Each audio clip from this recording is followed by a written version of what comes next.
네, 반갑습니다. 권영철입니다. 오늘 이제 소개해 드릴 책 하나, 지금 이제 화면에 보이고 있는 위구르 제노사이드라고 하는 책입니다. 아마 뭐 아시는 분들은 아시겠지만, 위구르는 뭐지? 제노사이드는 또 뭐지? 이 두 용어가 다 생소하신 분도 분명 계실 거예요. 근데 이제 한국어로 된 제목은 이제 위구르 제노사이드라고 하는 제목으로 나왔습니다만, 물론 이제 부제가 이렇게 있죠. 위구르족을 말살시키려는 중국의 식민 정책 이렇게 나왔고, 원 제목 그냥 영어 원서의 제목은 위구르에서의 더워 전쟁, 뭐 워니까요. 그다음에 신강 무슬림에 대한 중국의 캠페인이라 그러면 우리말로 번역할 때 주로 무슨 운동 이렇게 이제 번역을 하는 경우가 많습니다. 그러니까 운동할 때 진짜 막 스포츠 운동 그런 운동 말고 뭐 신문화 운동, 뭐 3.1 운동, 뭐 이럴 때의 이제 운동을 뜻하는 게 이제 캠페인이라는 말을 그렇게 번역을 하는 경우가 많거든요. 그러면 영어 원서 제목에는 사실 제노사이드라는 말은 없는 거죠.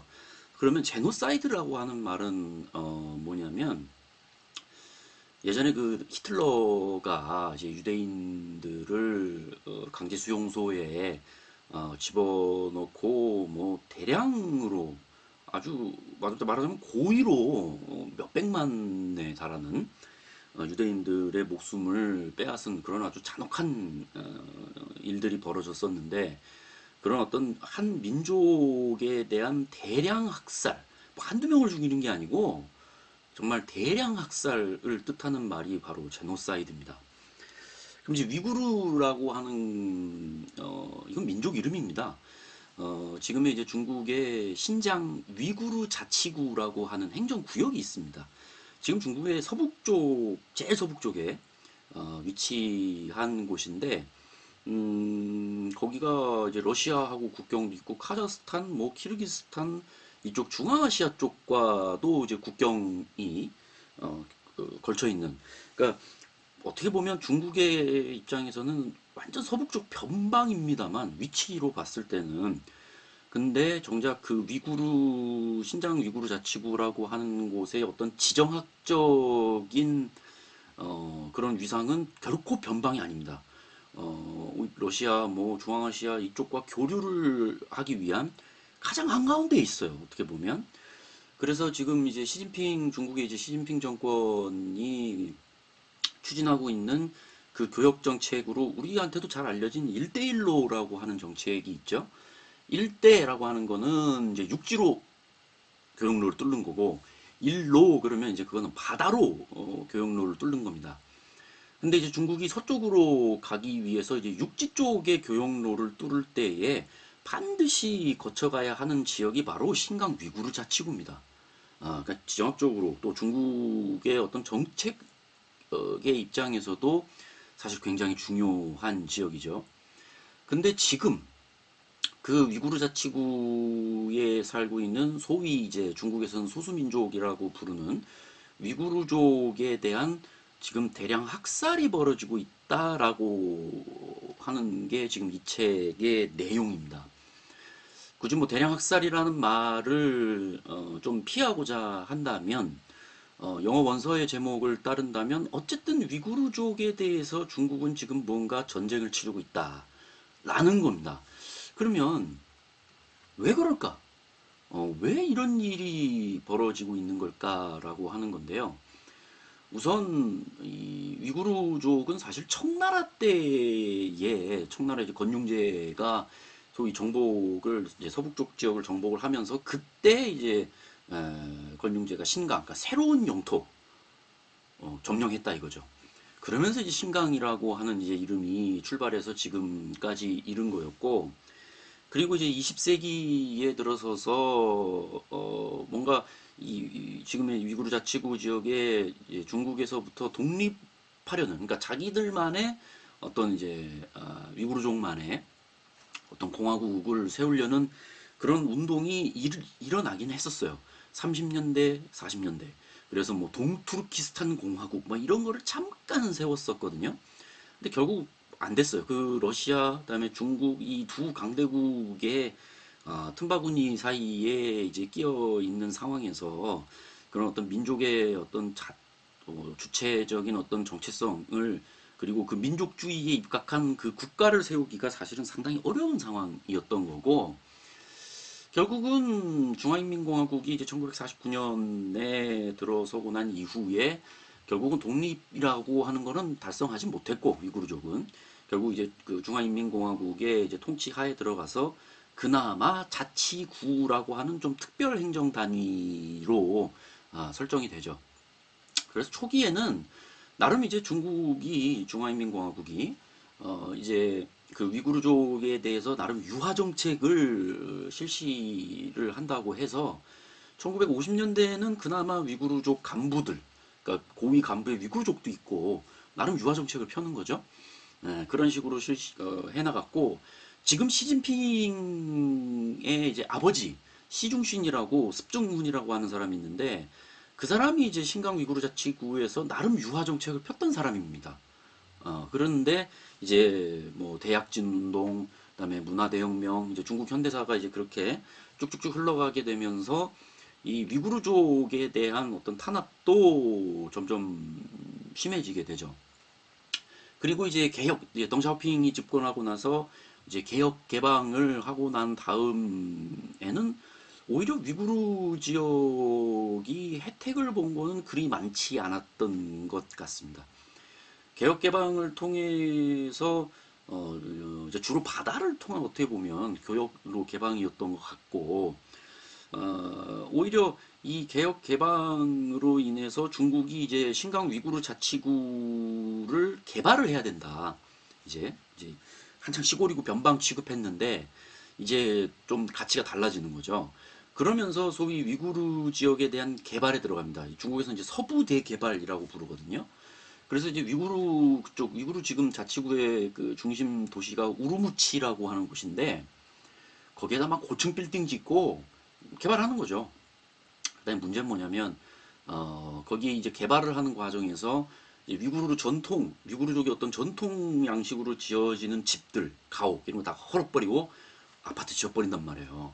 그러니까 결국은 위구르족 고유의 이제 문화가 없어져 버리는 사실 이런 현상은 1990년대부터 사실은 계속 벌어지고 있었던 현상이었습니다.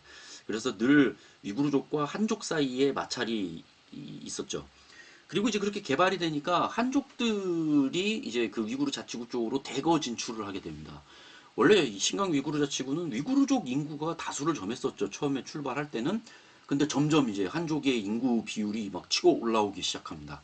이제 이러면서 위구르족이라고 하는 것의 정체성 자체가 이제 조금씩 흔들리고 있는 이제 그런 모습을 보여주게 되는 거죠. 뭐 여기까지는 중국의 어떤 그 소수민족 동화 정책과 좀 연결되는 측면이 있는데 문제는 21세기부터입니다. 이 책에서 이제 자세히 설명하고 있는 게 바로 이제 21세기부터의 이제 일이라고 볼 수 있는데 그래서 어떻게 보면 역사라고 볼 수도 있고 아니면 뭐 현대 중국 정치라고 볼 수도 있겠어요. 이 책의 어떤 내용을요. 2001년에 9.11이 터집니다. 미국 뉴욕 한가운데 있었던 그 빌딩이 무너져 내리는 그 모습은 사실 세계 역사를 굉장히 크게 바꿔놓은 사건이 됩니다. 그 당시 미국의 부시 대통령이 테러와의 전쟁을 선언합니다. 그러면 여기서 이제 문제는 과연 그 테러라고 규정할 수 있는 집단이 도대체 누구냐 이겁니다. 근데 그게 명확치 않아요. 그냥 대충 아프가니스탄에 있는 거기, 뭐 이라크 쪽 거기 이런 식으로 돼버리면서 이 테러와의 전쟁이라고 하는 명분을 딱 내세우면 뭔가 테러를 일으킬 것 같은 사람들을 미리 처단해 버려도 아무 문제가 없는 상황이 존재하게 됩니다. 이렇게 되면 자칫 죄 없는 사람들, 테러하고는 전혀 관련이 없는 사람들이 오해를 받아서 잘못하면 이제 처벌을 받을 수 있는 그런 상황이 생겨버리게 되는 거거든요. 중국이 이걸 잘 이용합니다. 특히 이제 위구르족들은 대부분 이슬람교를 믿기 때문에 이제 그 테러와의 전쟁이라고 하는 어떤 새로운 어떤 슬로건, 그 다음에 그 테러와의 전쟁이 겨냥하고 있는 집단이 거의 대부분 이슬람교를 믿는 집단이었다고 하는 거.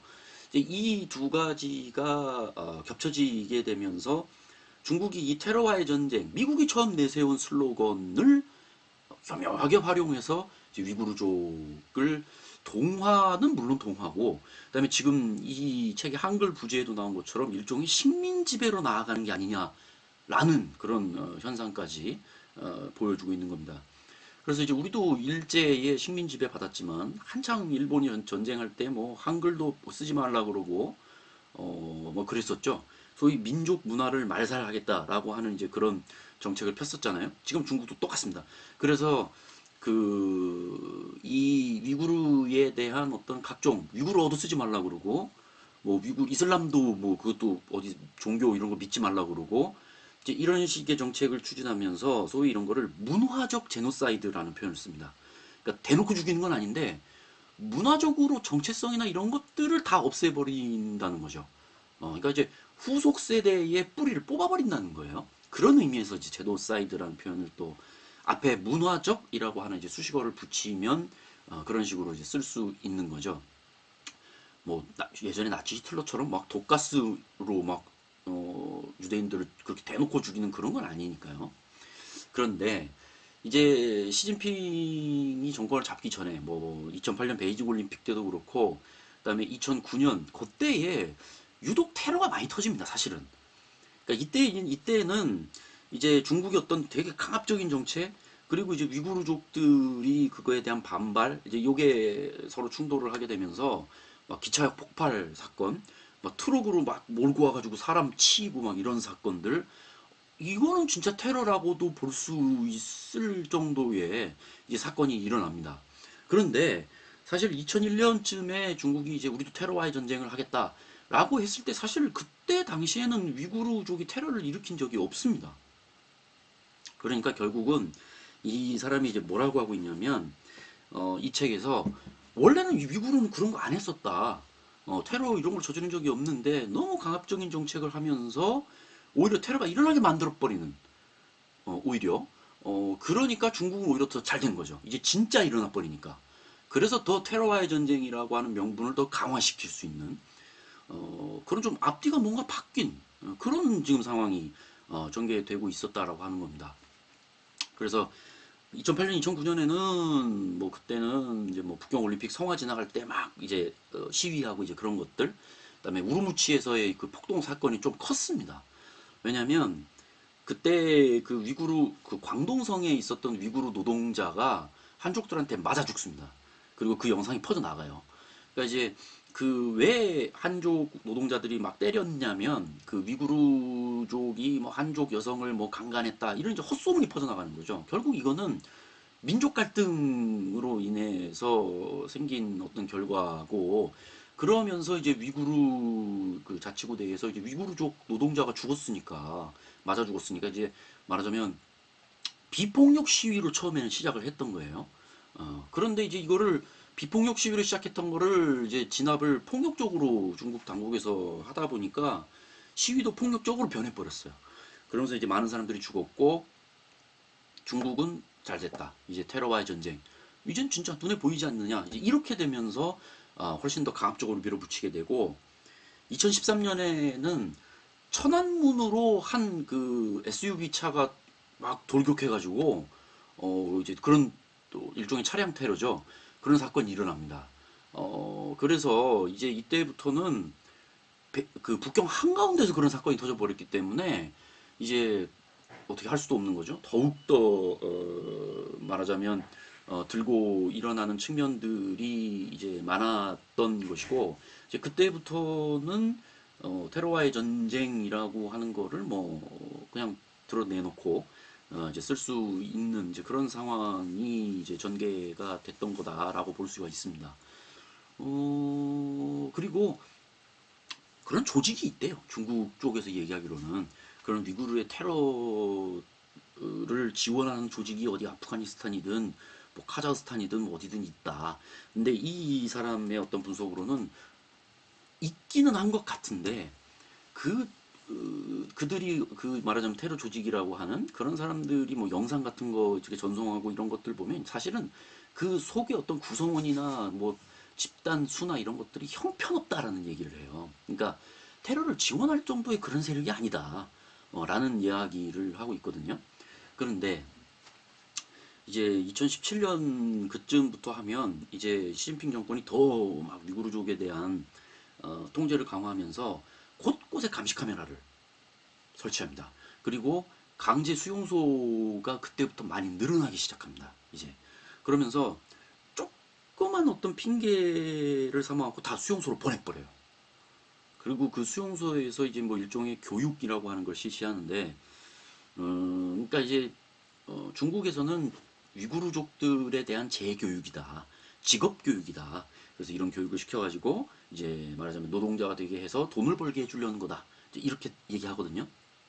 그런데 그 강제 수용소에서 이제 카자흐스탄이나 이쪽으로 국경을 넘어서 탈출한 사람들과의 인터뷰 이런 것들을 보게 되면 거의 뭐 감옥보다 더합니다.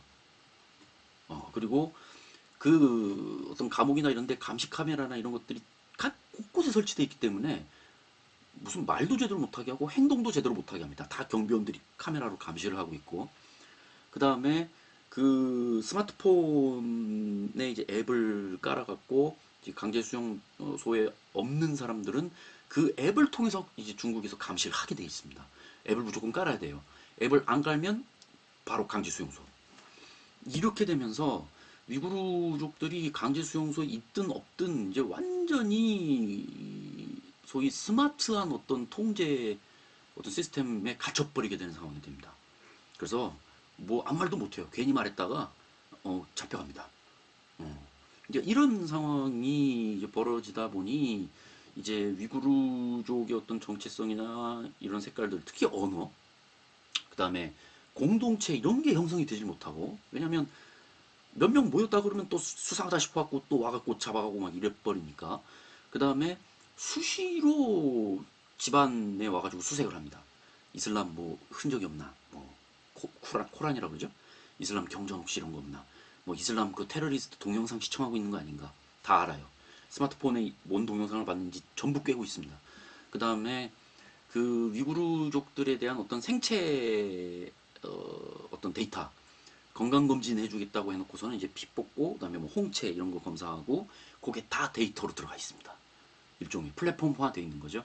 그래서 이렇게 뭐 그 공안 중국 공안이 가지고 있는 뭐 휴대폰 이걸로 이렇게 싹 스캔만 하면 이 사람이 누군지, 어떤 성향을 갖고 있는지, 강제 수용소 한번 갔다 왔는지 아닌지, 가족은 누군지 전부 나온답니다. 이렇게 되면 아무것도 못하는 거죠.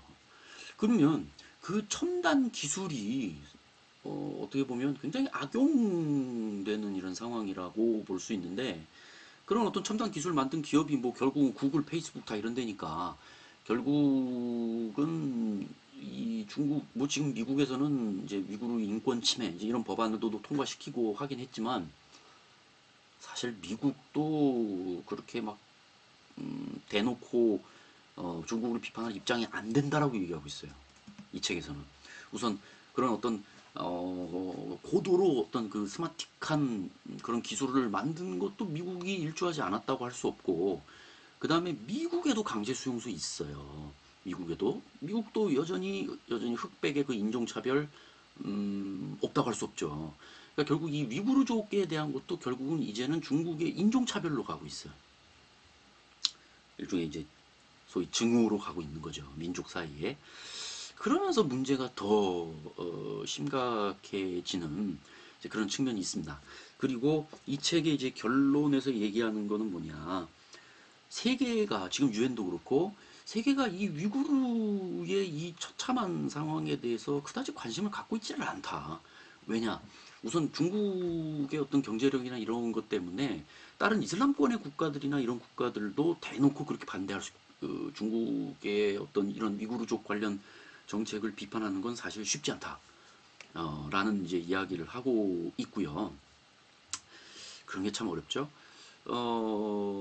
그리고 이 책의 또 결론에서 뭐라 얘기하냐면, 과연 이러한 소위 스마트한 이런 어떤 감시 통제 체제가 위구르에 대해서만 이루어질 것이냐, 그런 의문을 제기하고 있어요. 이 테러와의 전쟁이라고 하는 것은 여전히 계속되고 있는 것이고, 과연 위구르로만 끝날 것이냐, 언젠간, 여기 이 책에서 좀 세게 얘기하는 걸 수도 있겠지만, 언젠가는 이 책을 읽고 있는 독자들도 당할지 모른다, 이제 이런 식으로 이야기를 합니다. 왜냐하면 이미 이런 이제 방식, 스마트폰이든 뭐든 이제 이런 첨단 기술을 이용한 통제 방식을 이미 알아버렸어요. 그리고 그게 너무 효과적이야. 이게. 그럼 중국에서 배운단 말이에요. 뭐 일부 지도자들이 이제 못된 마음을 먹고 하려고 그러면 중국에서 그렇게 하는 게 잘 되더라. 배워버려요, 바로. 그리고 그런 어떤 그 첨단 기술을 갖고 있는 기업들은 그거를 이제 국가에다 팔겠지. 돈이 되니까. 어, 뭐 위구르족이 됐든 소수민족이 돼서 뭘 하든가 말든가 그런 기업들은 사실은 그런 쪽에 보다는 어쨌든 경제적인 이익을 내는 게 좀 더 우선이다 보니 상황이 이 지경까지 오는 동안 도대체 세계는 무엇을 하고 있었느냐라고 하는 그런 문제를 제기를 하고 있는 겁니다. 과연 지금 이렇게 제노사이드라고 정말 좀 심하게 부를 수 있는 이런 상황이 우리하고는 사실은 좀 멀리 떨어진 뭐 이야기라고도 생각이 들 수 있겠지만 그렇지 않죠. 왜냐하면 바로 이웃한 국가가 저러고 있는 거예요.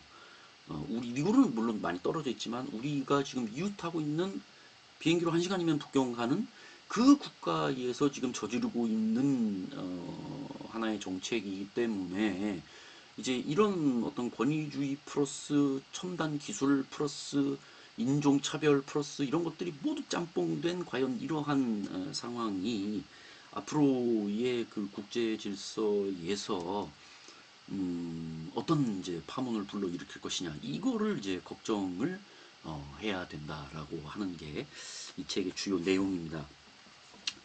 그래서 이거는 사실 이 책을 쓴 이제 로버츠라고 하는 사람은 이미 중국으로는 입국 못합니다. 그러나 이제 그 수용소에서 도망쳐서 뭐 카자흐스탄이나 뭐 이쪽 중앙아시아로 도망쳐 온 사람들은 인터뷰할 수 있기 때문에 그리고 세계 위구르 협회 뭐 이런 게 있어서 그 도처에 있는 소위 위구르 디아스포라가 있습니다. 마치 정말 옛날 유대인 같아요. 국가가 없는 거죠. 곳곳에 흩어져 있어요. 소위 난민들이 있어요. 이게 미국에도 있고 유럽에도 있고 심지어 지금의 튀르키예에도 꽤 있고 왜냐하면 거기 투르크족 비슷하니까. 그러니까 이런 집단들이 과연 이제 유대인의 뒤를 이어받아서 이 위구르라고 하는 이 민족이 도대체 어떻게 이제 앞으로 헤쳐나갈 것인가. 그리고 그렇게 말하자면 디아스포라라고 하는 고통을 겪고 자기들의 나라를 세웠던 유대인, 이스라엘 나라를 세웠으나 결국은 그 말하자면 역사를 통해서 맨날 자기들이 증오를 받았었잖아요, 유대인이. 되갚는단 말이죠. 지금 보세요, 팔레스타인하고 하는 거. 이런 것들 보면 사실은 이런 모든 증오와 갈등이라고 하는 건 결국 또 다른 증오와 갈등을 낳는다. 라는 거예요, 어디선가. 이게 좀 경각심을 그래서 좀 가질 필요가 있겠다라는 거고, 이제 세계가 하나로 연결되고 또 그런 이상 전혀 먼 일만은 아니다라고 하는 거예요. 그래서 이제 위구르와 관련된 책들을 보면 가끔씩 이 정도까지라고? 라고 이제 생각이 들 때가 간혹 있거든요. 이것도 마찬가지예요.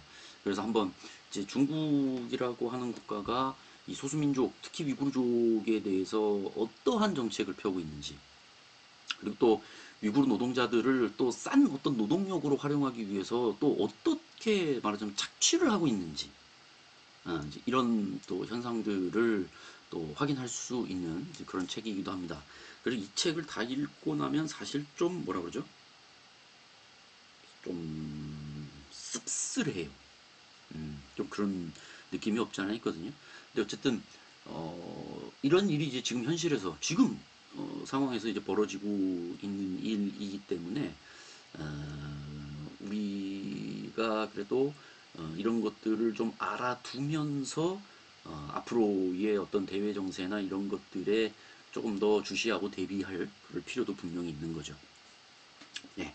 어쨌든 너무 또 길게 얘기하면 저번에 그 뭐 케이팝 현대사라고 그 책 읽고 너무 재밌어갖고 혼자 막 얘기하다가 1시간 반을 떠들었더만요. 그러면 안 되고 하여튼 요 정도 말씀드리면 아마 두 책이 이제 지금 중국의 서북 쪽에서 도대체 무슨 일이 일어나고 있는지 우리는 알 수가 없어. 다 언론 같은 거 다 통제해버리기 때문에. 그래도 겨우겨우 그 관련 사람들을 찾아서 인터뷰하고 상황들을 알아낸 사람들이 이렇게 책을 내고 있는 거니까 그나마 조금씩 조금씩 그 파편적인 증거들을 우리가 또 알아낼 수 있는 거죠. 네, 그러면 오늘 이번 영상에서는 뭐 요 책, 위구르 제노사이드라고 하는 요 책입니다. 요 책을 이제 소개해드리는 것으로 마무리를 하고 또 다음 또 언젠가 또 뭐 영상 올릴지 모르겠지만 또 좋은 책들 사실 많아요. 좋은 책들 또 있으면 또 소개해 드리도록 하겠습니다. 이상 마치겠습니다.